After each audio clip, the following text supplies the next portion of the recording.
મારો પરિવાર અત્યારે ઉદયપુર છે. બધા મજા કરે છે.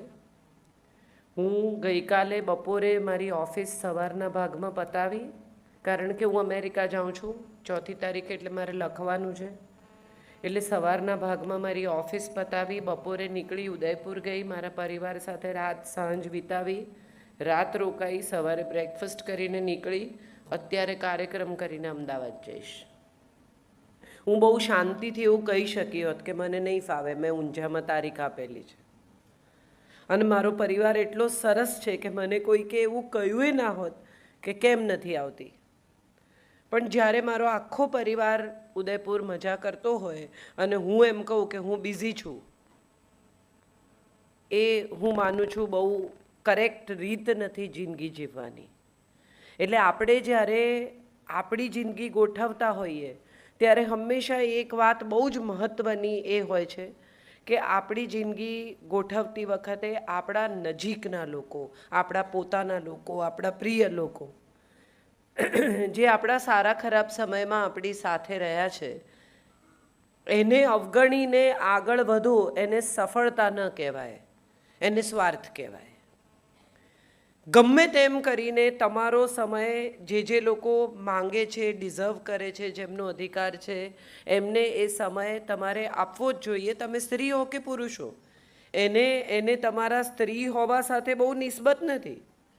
સ્ત્રી હોય એટલે એણે સમય આપવો જોઈએ, અને પુરુષ હોય તો બિઝી હોય એટલે ન આવે, એવી વાત મારે કરવી જ નથી. હું તો સાદી વાત એટલી કરું કે તમારા પરિવારને તમારા સમયની જરૂર હોય જ છે. અને તમે મુકેશ અંબાણી હો કે તમે સાદા લારી ખેંચતા માણસ હો કે સાદી એક કરિયાણાની દુકાન ચલાવતા હો, તમારા પરિવારને તમારે સમય આપવો જોઈએ, કારણ કે તમારો પરિવાર તમારી રાહ જુએ છે. ગઈકાલે મેં એ લોકોને એમ કહેલું કે હું નથી આવવાની, એટલે એ લોકોએ સ્વીકારી જ લીધેલું કે હું નહીં આવું. પણ મેં જ્યારે ના પાડી હતી ત્યારે પણ મને ખબર હતી કે હું સરપ્રાઈઝ આપવાની છું. અને એ લોકો બધા મજા કરતા હતા, ત્યારે જે રેસ્ટોરન્ટમાં હતા ત્યાં હું પહોંચી ગઈ અને એટલું બધું આનંદનું મજાનું વાતાવરણ થઈ ગયું. અરે તું ક્યાંથી આવી ગઈ, આમ તેમ. સો આઈ ઓલવેઝ ફીલ કે આપણે જે લોકો આપણને ચાહે છે, જે લોકો આપણા છે, એને માટે જે માણસ સમય નથી કાઢી શકતો એની સફળતા કોઈ કામની જ નથી. એકલો માણસ ક્યાં પહોંચી શકે, શું કરી શકે? તમને એક મજાની બહુ રસપ્રદ વાત કહું. કોઈ પણ વસ્તુ આપણે કાયમ માટે, હંમેશ માટે સાચવવી છે, પણ તમે વિચારી જુઓ કે કુદરત પણ કશું હંમેશ માટે નથી સાચવતી. એ પણ ફૂલ સવારે ખેરવી નાખે છે, નવા ઉગાડે છે. ને સૌથી મજાની વાત એ છે સાહેબ, જેણે પણ આ નોટિસ કર્યું હશે એને સમજાશે કે જે અસલી છે ને એ ખરી જાય છે, જે નકલી છે ને એ બહુ વરસ ચાલે છે. તમે પ્લાસ્ટિકના ફૂલ લાવીને મૂકી રાખો ને તો તમારે એને કંઈ પ્રોબ્લેમ ના થાય, નકલી બહુ ટકે. પણ જે અસલી છે એને તો સમય થતાં ખરી જ જવાનું છે, કારણ કે એની જગ્યાએ બીજા આવવાના છે. અને જગ્યા જે કરી શકે ને એનું જ નામ અસલી. તમારા પછીના લોકો માટે જે જગ્યા કરતું જાય એનું કામ સાચું છે. હું જે કરી રહી છું એ એટલા માટે નથી કરી રહી કે મારે પૈસા કમાવા છે, હું એટલા માટે નથી કરી રહી કે મને આમાંથી કશું મળી જાય છે. બહુ સરસ કહ્યું મૈત્રીએ કે લોકપ્રિય છે, આપણી જિંદગી સાથે જોડાયેલી વાત કરે છે. મારે તો એટલું જ કરવું છે કે કોઈક ઘરોમાં ક્યાંક કશેક એવી સ્ત્રીઓ કે જે લોકોને લાગે છે કે જિંદગી પૂરી થઈ ગઈ છે, હવે નિરાશા છે, હવે કંઈ નથી. હું કેટલી બધી બહેનોને મળું 40, 45, 50 વર્ષની, એમને એવું કહું કે વજન ઉતારો ને, તમને આટલા ઘૂંટણના પ્રોબ્લેમ છે, આવું થાય છે. કે હવે કોના માટે ઉતારવાનું? અરે કોના માટે શું, તમારા માટે ઉતારવાનું. ઘૂંટણ તમારા છે કે બીજાના છે? ની રિપ્લેસમેન્ટ થશે તો તમને થશે, બીજા માટે ક્યાં કરવાનું છે?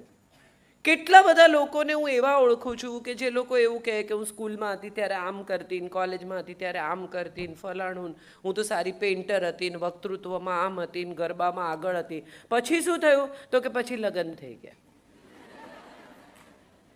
એટલે લગ્ન કોઈ તમારા શોખ પર, તમારી કારકિર્દી પર, તમારી જિંદગી પર લગામ છે? કોઈ પરિવાર એવો નહીં હોય કે જેની પુત્રવધુ ખરેખર હોશિયાર હોય, ખરેખર સરસ કામ કરતી હોય, કોઈક રીતે આગળ આવતી હોય તો એ પરિવાર એને રોકે. હા, તમે જો એવું નક્કી કરો કે હવે મારા જ રાખો કારણ કે હું નોકરી કરું છું, તો કદાચ કોઈ તમારો વિરોધ કરે કે આ બરોબર નથી, તમારી જવાબદારી તમે પૂરી ન કરતા હો તો કોઈ વિરોધ કરે. બાકી તમારો શોખ હોય, તમે તમારું બધું કામ પરવારી જાઓ, એ પછી 1 કલાક તમે સંગીતમાં કે ચિત્રમાં કે રંગોળીમાં કે મહેંદીમાં તમને જે ગમતું હોય એવો 1 કલાક તમે કાઢો, તો હું નથી માનતી કે કોઈ પરિવાર એટલો જડ હોય કે તમને એમ કે ના વાંચવાનું પણ નહીં, મૂકી દે ચોપડી, બેસી રહે. આવા કોઈ હોતા નથી. આપણી દુનિયા એવી થઈ ગઈ છે કે આપણે બધા બીજાનો વાંક બહુ જોતા થઈ ગયા છે. આપણને બધાને એવું લાગે છે કે આણે કર્યું ને એટલે ના થયું, મને મારા સાસરાવાળાએ રોકી, મને ફલાણાએ કર્યું, મને આણે આમ કર્યું, મને મારા વરે આમ કર્યું, મને ફલાણા. એકચ્યુઅલી કોઈ તમારી જિંદગીમાં કશું બગાડી કે સુધારી શકતું જ નથી. તમે બહુ શાંતિથી મારી વાત પર વિચાર કરશો તો તમને ચોક્કસ સમજાશે કે તમારી જિંદગીમાં જે કંઈ સારું કે ખરાબ થયું એની જવાબદારી ફક્ત તમારી છે. મોટા ભાગની સ્ત્રીઓને મેં એવું કહેતી જોઈ છે કે પછી એ શું વિચારે. હવે એ શું વિચારે એ પણ જો તમે વિચારો તો પછી એ શું વિચારે? એને એનું કામ કરવા દો, તમે તમારું કામ કરો. કશુંક સારું કરવાની શરૂઆત આવી જ રીતે થાય. આ મૈત્રી અને કેટલી નાની નાની દીકરીઓ છે. હવે એ લોકો આ કાર્યક્રમ કરવા ગયા અને કદાચ કંઈ ભૂલોય થાય, કદાચ કંઈ ગૂંચવાડોય થાય, એવું પણ બને કે એ લોકો આ કાર્યક્રમને એમણે તો કર્યો બહુ સરસ રીતે, નામો લગાડી દીધા છે, બધું પરફેક્ટ કર્યું છે, એકદમ પરફેક્શનમાં કાર્યક્રમ થયો, પણ સપોઝ ના થાય, કંઈક એવું થાય કે જે ગુફઅપ થાય, તો એથી આપણે એવું નક્કી કરીએ કે આટલી નાની છોકરીઓથી ના થાય, અમે તો તમને પહેલાં જ કહેલું, આ બધી મગજમારી રહેવા દો, કે આપણે એમ કહીએ કે કંઈ વાંધો નહીં દીકરા, બીજી વાર બેટર કરજે. હું તમને એક બહુ સરસ દાખલો આપું, તમને બહુ મજા આવશે. મારા એક મિત્ર છે, એના દીકરાની સ્કૂલમાં આનંદ મેળાનું આયોજન હતું.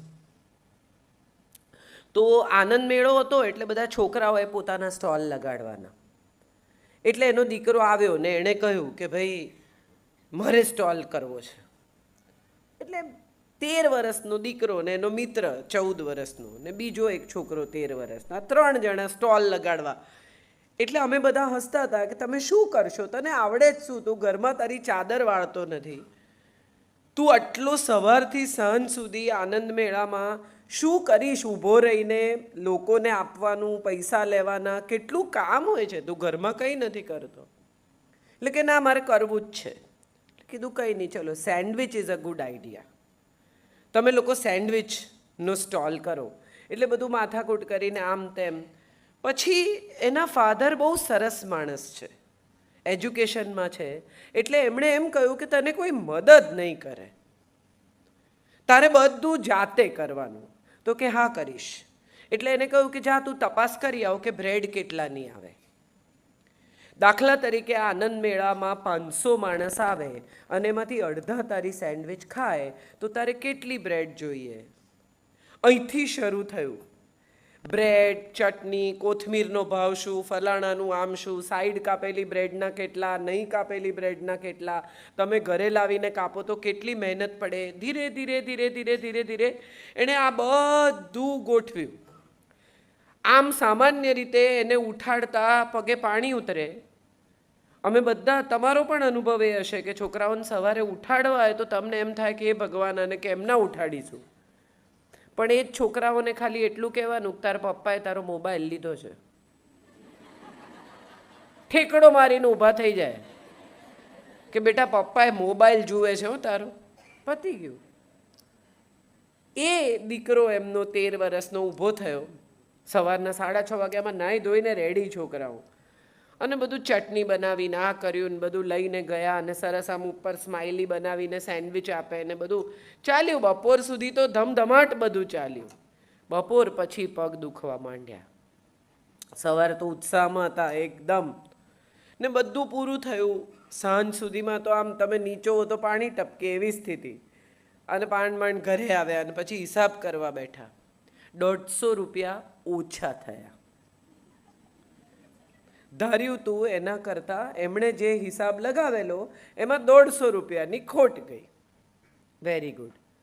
હવે રાત્રે તો મોઢું ચડી ગયેલું ને આંખમાં આંસુ ને અરે રે ને મેં તો પૈસા ઓછા કર્યાનું. તો એને તો એમ હતું કે હું તો કેટલાય કમાઈ જઈશ, એને બદલે આ તો પૈસા ઘરમાંથી ગયા. એના ફાધરે બહુ સરસ વાત કરી જે મારે તમને કહેવી છે. એના પપ્પા એને બેસાડ્યો અને એને કહ્યું કે દીકરા શું થયું? તો કે 150. હવે હું જિંદગીમાં કોઈ દિવસ આવું કરું જ નહીં ને, આવી તો ભૂલ કરું જ નહીં ને, આવી તો મહેનત હું કોઈ દિવસ કરું જ નહીં ને, ફરી સોરી ને હું તમને આ પૈસા મારી પીગી બેંકમાંથી આપી દઈશ ને, બધું જાત જાતનું થયું. અને ફાધરે બધું સાંભળી લીધું. પછી એને કહ્યું કે હવે મારે તને એક વાત શીખવવી છે કે આપણે 150 રૂપિયાનું નુકસાન થયું, કંઈ વાંધો નહીં. તું બજારમાં ગયો, તને વસ્તુ ખરીદતા આવડી. આજે દાખલા તરીકે કોઈ આવું ટ્રેનિંગ આપે તને વસ્તુ ખરીદવાની, તો એના કેટલા પૈસા થાય? એટલે એણે કીધું કે જે થાય તો ખરા, ક્લાસ હોય આવા તો પૈસા લાગે. પછી કે આ બધું મેથ્સ તે કર્યું, આટલું બધું ગણતરી બધી કરી, એના કેટલા પૈસા? આખો દિવસ તે કામ કર્યું, તને સેન્ડવિચ બનાવતા આવડી, આવી તો કોઈ કુકરીના ક્લાસમાં, કોઈ રસોઈ શાસ્ત્રના ક્લાસમાં જાય, ચટણી બનાવતા આવડી, તે જાતે કોથમીર ચૂંટી. આ બધું તું જો કરે તો તને કોઈ રસોઈના ક્લાસમાં લઈ જાય તો કેટલા પૈસા લે? આટલા. હિસાબ કરતાં કરતાં કરતાં કરતાં એવી સમજણ પડી કે એ છોકરો 3,700 રૂપિયા પ્લસમાં હતો. ભલે રોકડા રૂપિયા હાથમાં નથી આવ્યા, પણ 3,700 રૂપિયા એવા કે જે એને શીખવી શક્યા હોત, જેના એણે પૈસા ચૂકવવા પડ્યા હોત, એ શીખી ગયો. આપણે બધા જ ક્યાંક ને ક્યાંક, કશેક ને કશેક આપણી દીકરીઓને બહુ દબાવી દઈએ છીએ. મારે એ વાત કરવી છે. તમારાથી ન થાય, આ બધી ક્યાં નવી લફડા લીધા, તાર સાસરે જઈને કરજે, આ બધું અહીંયા મારે મગજમારી ના જોઈએ. આ જ્યારથી પ્રોગ્રામ ચાલુ થયો છે ત્યારથી તું તો ઘરમાં 5 મિનિટ આપતી નથી, ઘરનું તો કોઈ કામ કરતી જ નથી. આ બધાની વચ્ચે એનો ઉત્સાહ, એનું પ્રોત્સાહન તો સૌથી પહેલું એને એના ઘરમાંથી જ મળશે. જે મમ્મીઓ આજે 40-50 વર્ષે અફસોસ કરે છે કે અમે કશું કરી ના શક્યા, અમે ભણ્યા નહીં, અમે આગળ ના વધ્યા, એ મમ્મીઓ એમની દીકરીને એ જ દિશામાં લઈ જવા માંગે છે. તમને જે ખૂટ્યું છે તમારી જિંદગીમાં, એ જ વસ્તુ તમે ફરી રિપીટ કરી રહ્યા છો. એ કશું શીખશે, એક અનુભવ લેશે, ભલે નુકસાન કરે, ભલે ક્યાંક ખોટી હોય, ભલે ભૂલ કરે. જો ઘરના લોકો એની સાથે ઊભા નહીં રહે તો કોણ ઊભું રહેશે?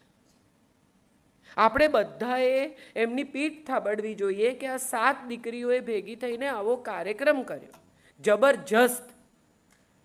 મને ફોન કરવાથી શરૂ કરીને મારો નંબર શોધવો એ પણ મહેનતનું કામ છે. ત્યાંથી શરૂ કરીને નંબર શોધવો, આ પહેલાં જ એવું છે કે જ્યાં બ્રેડ કેટલાની મળે છે પૂછી આવો. પહેલાં તો કાજલનો નંબર ગોતી આવો. તમારે બોલાવા છે, વાત સરસ છે, પણ પહેલાં એનો નંબર શોધ, એને કોન્ટેક્ટ કર, એ હા પાડે છે કે નહીં એ જો. ત્યાંથી શરૂ કરીને આજે આ એકમ્પ્લિશ થયેલો, પૂર્ણ થયેલા કાર્યક્રમ સુધી એમણે કેટલા કલાક, કેટલી મહેનત, કેટલા સપના, કેટલો પરસેવો પોતાની જાતનો આમાં રેડિયો છે. તો મને તો એવું લાગે કે આવી દીકરીઓ હોય ઊંઝા ગામ પાસે તો એને તો વધાવી લેવી જોઈએ, જબરજસ્ત તાળીઓ સાથે.